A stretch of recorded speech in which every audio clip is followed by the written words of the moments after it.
ஆலயா cotton trending வேட்டிகள் ஷர்ட்டுகள்.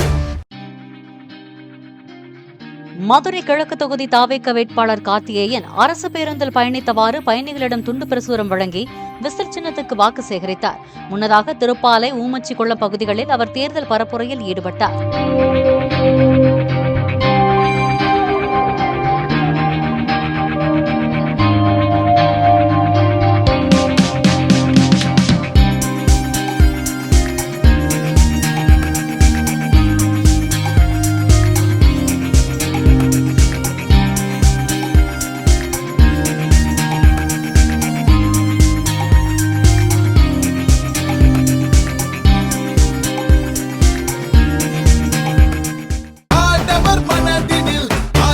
ஆலயா cotton trending வேட்டிகள் ஷர்ட்டுகள்.